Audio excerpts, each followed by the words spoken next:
Hey everyone, it's me, John. Welcome to another edition of Geek and Dorks Reviews. And today we're going to talk about a movie that you can find on Netflix. I think it's also available on other digital platforms, called TalHotBlond. And that's TalHotBlond.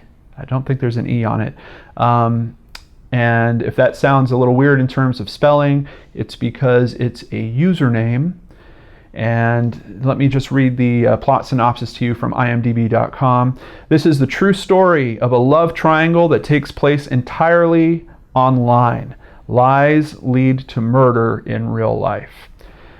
Yes, if it sounds like a version or an episode of Catfish, it's a lot like an episode of Catfish, except with a severe tragedy jammed into it.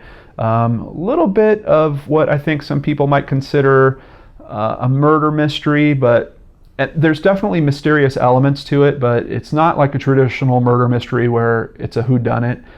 You're pretty certain you know who did it, but the conditions about how the murder occur, I wish they're unique in a certain regard, because I think that a lot of catfishing cases don't lead to this.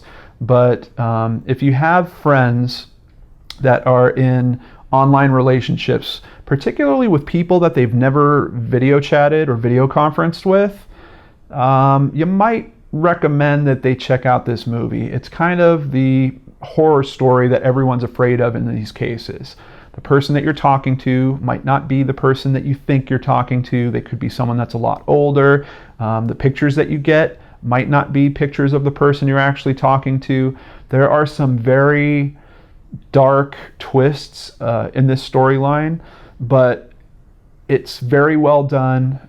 You get to see a lot of the dialogue that is going on in terms of online, which in one way works well for the story, but kind of works against it too. You'll find yourself reading a lot of text while you're watching this film. At times I was almost wondering, wouldn't it have been better if they could have got a couple of voice actors to read those texts back and forth, particularly because of the one thing that's probably the most controversial about this movie. The victim, I believe his name is Brian Barrett, if I'm remembering correctly. The documentary is narrated by Brian, by an actor that's saying that he's Brian, which is the first little weird mystery you get, because very early in the movie he says, and this, I think he says something about, and this led to my death. So you're wondering, wait, what's going on? Is this really this guy? Or are they using an actor? What happened to this guy?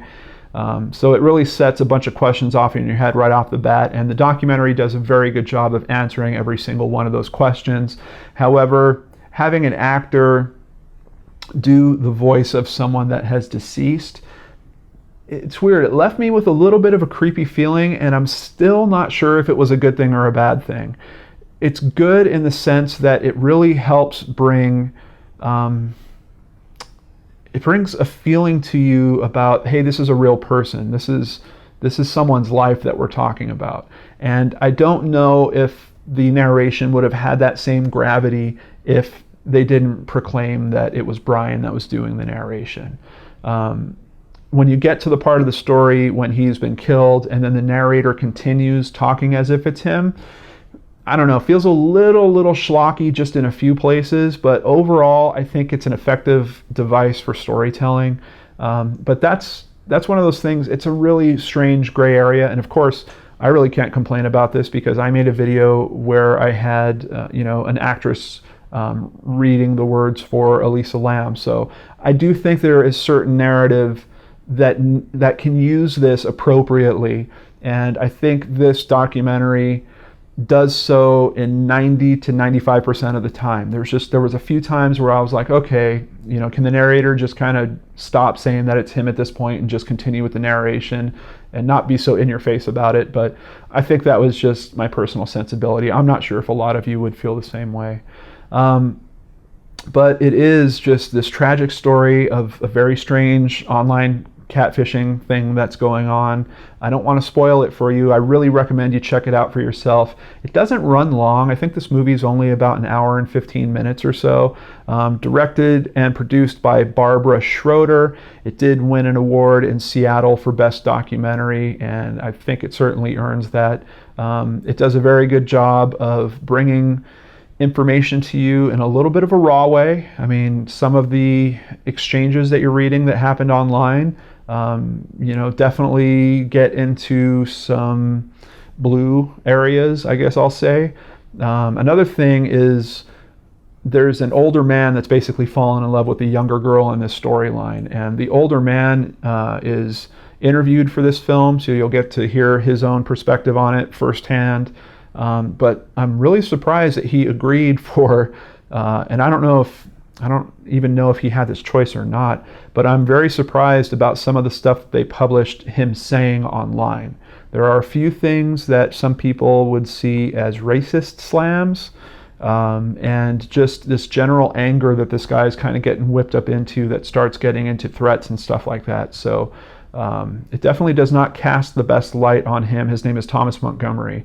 But it is a very critical component to the story, and if you're really going to understand the dangers of meeting people online who are faceless, nameless in some cases, or hiding behind a moniker, there are some things you should be concerned about.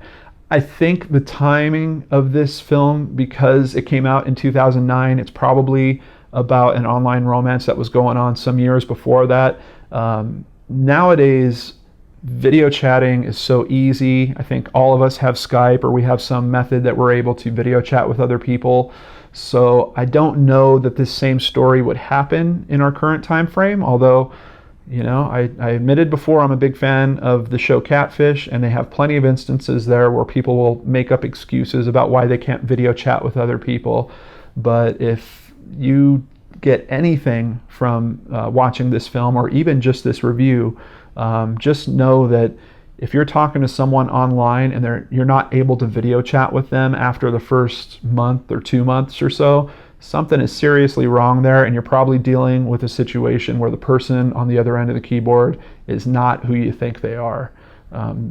Honestly, the whole show Catfish thrives on that mentality. They make episode after episode after episode, and in very few of the cases, it does happen, but it is extremely rare that the person is actually the same person that they're representing themselves as being online. But in specific, TalHotBlond, well produced, well directed. I did still appreciate the narration, even though it was written in a bit of a way that some people might find questionable. But the details of the case are all there. You'll have a very good understanding of how this all went down. And you'll have some personal insight into this person that whips himself into this kind of crazy frenzy, and he brings what many people look at as an online fantasy into the real world with very real repercussions, and it ultimately changes the lives of many, many people, and probably not in the best way. So I highly recommend you check it out, and if you have friends that you are worried about being in a situation like this, I really, really suggest you give them a little nudge and say, hey, have you seen that Netflix movie, TalHotBlond? It's rating really high on Netflix. Just see if you can get them started with it, because once you start the first 5-10 minutes, it really pulls you in, and I'm pretty sure they'll get to the end and get maybe a few good lessons about how they could protect themselves a little better while doing this kind of thing, because it can be risky, as this movie definitely points out. So IMDb has this rated as a 6.9 out of 10. I really enjoyed it. I would give it probably a 7.5 out of 10. I think I would nudge that just a little bit higher. There's really not a lot that works against this story unless the subject matter makes you uncomfortable for some reason in particular. But it really, like I said, it's presented well, goes into all the facts, leaves you with some very strong lessons by the end, and those are basically all the main points when I'm looking into a documentary that I'm looking for personally. So it definitely fires on all those levels, and I'm pretty sure that if you're a Brain Scratch fan, you're probably going to enjoy checking this out. So do yourselves a favor, jump onto Netflix, check out TalHotBlond. All right, everyone, thank you so much for spending a little time with me here in the virtual screening room of Geek and Dorks Reviews. I hope you're having a great week, and I'll catch you on the next show on the Geek and Dorks channel. Take care.